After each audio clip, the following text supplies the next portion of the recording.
Bienvenue au QG Weekend sur Africa 24. Voici les titres de cette édition. Il ne pourra pas siéger au Parlement. L'ancien président sud-africain Jacob Zuma a été interdit de candidature aux législatives de mai prochain à cause de son casier judiciaire.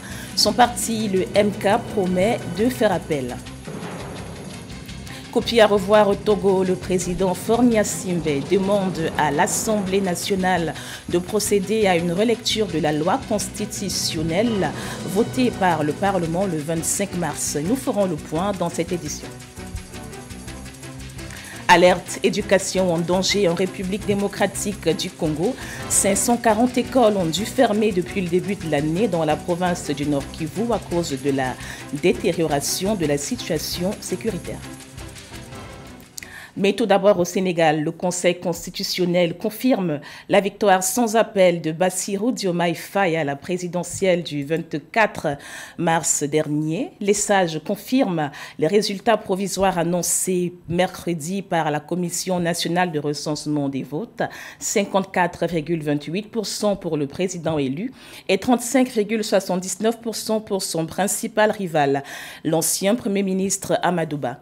Cette validation de la plus haute juridiction du pays ouvre la voie à une investiture du président élu le 2 avril, date d'expiration du mandat du président Macky Sall. Et même si le délai de recours a été abrégé pour tenir le calendrier, le Conseil constitutionnel indique n'avoir reçu aucune contestation des scores annoncés. La prestation de serment de Bassirou Diomaye Faye se déroulera donc mardi 2 avril prochain dans la ville nouvelle de Diamniadio, suivie de la passation de pouvoir au palais présidentiel. En Afrique du Sud, Jacob Zuma a été exclu de la course aux législatives du 29 mai 2024. La candidature de l'ancien président sud-africain a été disqualifiée par la commission électorale du pays en raison de son casier judiciaire. Sa condamnation à 15 mois d'emprisonnement pour outrage en 2021 le rend inéligible à tout siège parlementaire selon l'article 47 de la Constitution sud-africaine. Mais déjà, son parti politique Umkhonto we Sizwe a déclaré faire appel pour contester cette mise à l'écart. Samantha Saberou, Sabobanga. En Afrique du Sud, la commission électorale indépendante a disqualifié jeudi 28 mars 2024 l'ancien président Jacob Zuma de toute candidature à un siège au Parlement pour le compte des prochaines élections prévues le 29 mai en raison de son casier judiciaire. Le président de la commission électorale, Mossoto Mouipai, a indiqué lors d'un point de presse qu'il avait reçu 82 objections concernant les candidats de 23 partis politiques pour les élections nationales et provinciales de 2024. Dans le cas de l'ancien président Jacob Zuma, effectivement, nous avons reçu une objection qui a été étudiée. Le parti qui l'a nominé a été informé. Ceux qui ont rédigé l'objection l'ont été aussi. Nous, en tant que commission, prendrons acte de cette situation et l'étudierons de plus près, entièrement. Aujourd'hui, nous aimerions nous concentrer sur le processus des candidats nominés. Selon l'article 47 de la Constitution sud-africaine, aucune personne condamnée pour plus de 12 mois sans possibilité d'amende n'est autorisée à exercer une fonction publique. Jacob Zuma a été condamné à 15 mois de prison pour outrage au tribunal en 2021. Rappelons que le 26 mars 2024, le Congrès national africain ANC au pouvoir a perdu un procès visant à dissoudre le parti Umkhonto we Sizwe MK de l'ex-président Zuma en tant qu'organisation politique. Je dois admettre que nous ne nous concentrons pas sur une seule personne. Je sais qu'au niveau des médias, c'est une question qui a été énormément posée.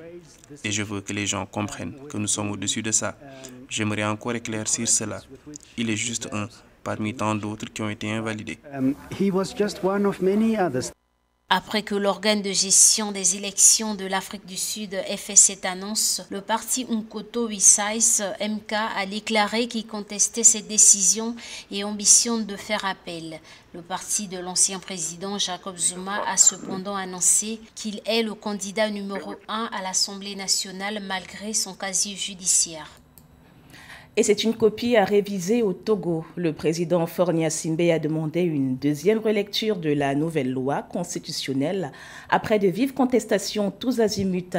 La version initiale validée par l'Assemblée nationale donne au Parlement le pouvoir d'élire le président de la République pour un mandat unique de 6 ans.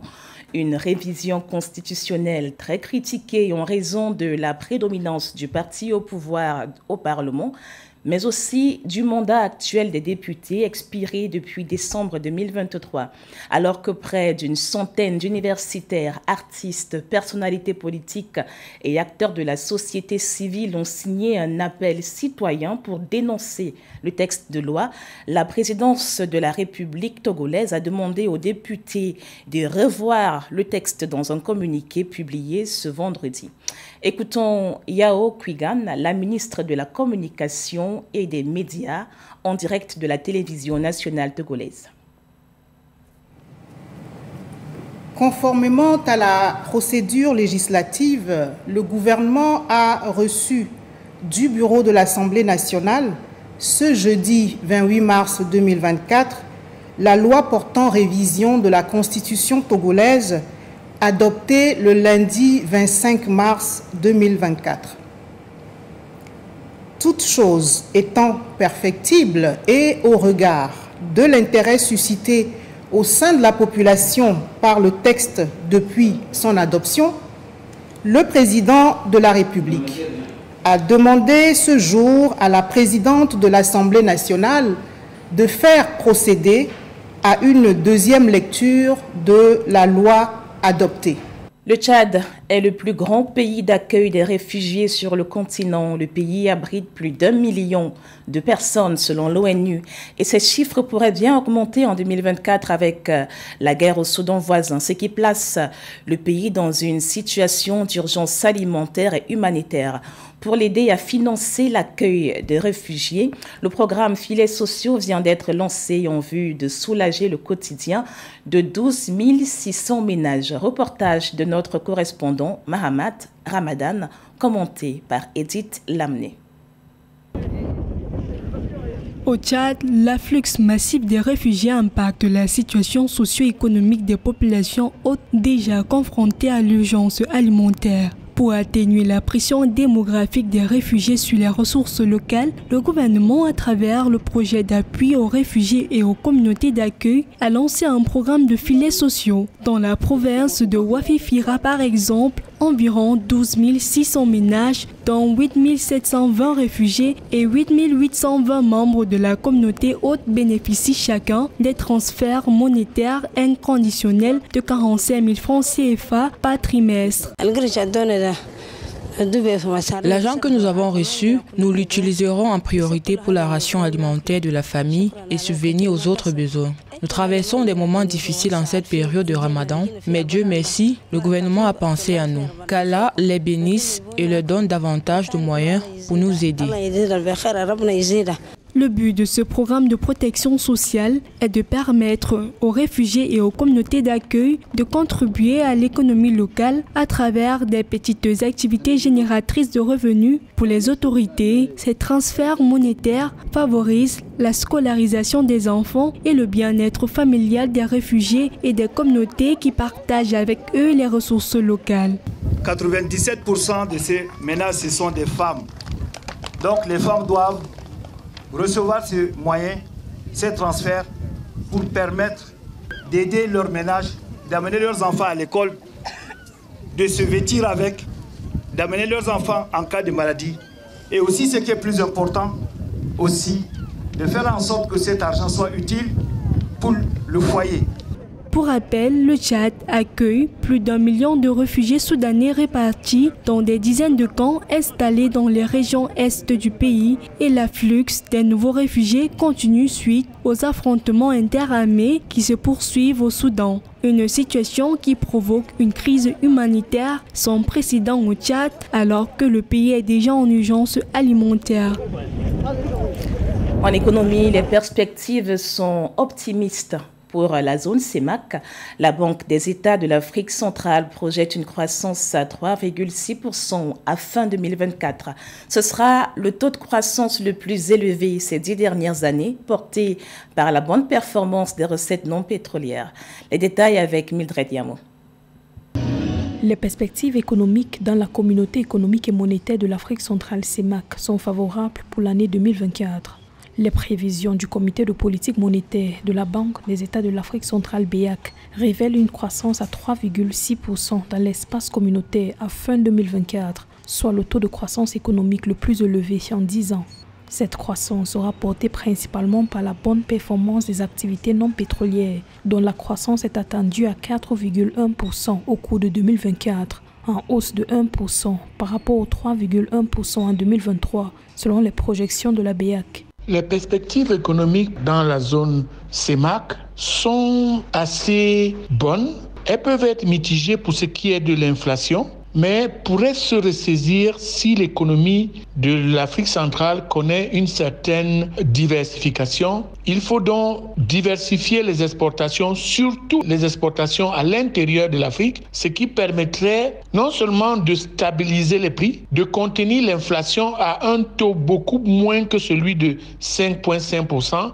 Le dynamisme annoncé des activités économiques en zone CEMAC, notamment dans le secteur au pétrole, sera impulsé aussi bien par le secteur privé que par le secteur public. Dans le secteur public, les perspectives de la BEAC montrent une dégradation des indicateurs des finances publiques en 2024 avec un solde budgétaire négatif, soit moins 0,2% contre 0% en 2023, en raison notamment de l'accroissement des investissements dans les pays de la sous-région. Les économies de l'Afrique centrale doivent arrêter de faire pression sur le pétrole comme locomotive de l'économie et doivent beaucoup plus profiter du prix du cacao qui est en hausse pour augmenter le nombre de partenaires commerciaux et exporter dans des marchés à haute valeur ajoutée tels que l'Asie. Dans le même temps, en dépit des mesures de lutte contre l'inflation mises en œuvre dans les pays de la CEMAC, les poussées inflationnistes devraient persister tout au long de 2024. L'inflation dans la sous-région devrait s'établir à 5,5%,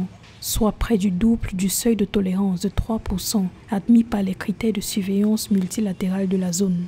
Ces pressions inflationnistes seront entretenues par la hausse des prix des produits pétroliers, notamment au Cameroun et au Tchad, d'après les perspectives de la BEAC. Et ce chiffre alarmant pour l'éducation en République démocratique du Congo, 540 écoles ont dû fermer leurs portes à cause de l'insécurité dans la province du Nord Kivu. La zone est au cœur des confrontations entre l'armée et le M23. Conséquence, des centaines de milliers d'enfants déplacés qui vivent dans la promiscuité des camps surpeuplés. Philomène Tiné nous en dit plus.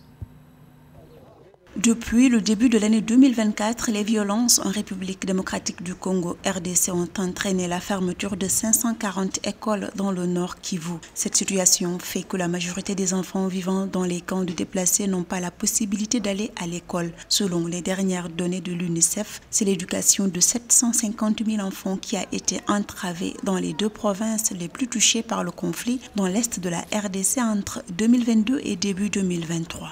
La protection, la promotion des droits des enfants et l'éducation sont des priorités pour beaucoup d'États africains ayant ratifié la Convention des Nations Unies relative aux droits de l'enfant, mais également la Charte africaine des droits et du bien-être de l'enfant. Malheureusement, beaucoup de conflits ont été notés en Afrique et plus de 13 000 écoles ont été fermées dans la région ouest et du centre.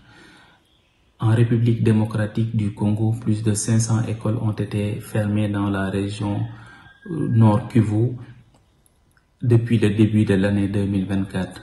Et cela a eu des implications et beaucoup d'impact sur la sécurité, l'éducation, mais aussi l'environnement sûr pour les enfants. La province du Nord Kivu est affectée depuis 2021 par la résurgence des attaques terroristes du mouvement M23, provoquant le déplacement de milliers de personnes. Par conséquent, une majorité d'enfants ne peut pas aller à l'école, une situation que déplorent les défenseurs des droits des enfants. Une école fermée, c'est un cycle d'apprentissage qui est coupé pour l'enfant et beaucoup de retard occasionné. Et cela peut atteindre son bien-être psychologique dans la mesure où l'enfant est dans un environnement menacé. Dans ces conditions, beaucoup d'enfants soldats ont été enrôlés par des groupes armés, mais également d'autres enfants amenés à faire le travail forcé. Alors, je lance un appel à l'action à l'endroit des décideurs pour que chaque enfant bénéficie de son droit à l'éducation sans crainte pour sa sécurité et pour sa vie. Depuis 2 décennies, les violences ne cessent d'ensanglanter l'est de la RDC et cette violence a entraîné le déplacement de 2,6 millions de personnes au Nord Kivu depuis 2022. Ce déplacement est le deuxième le plus important au monde avec près de 10 millions de personnes déplacées à l'intérieur de la RDC. Et c'est la fin de cette édition du QG Weekend. Merci de l'avoir suivi. L'information continue sur Africa 24.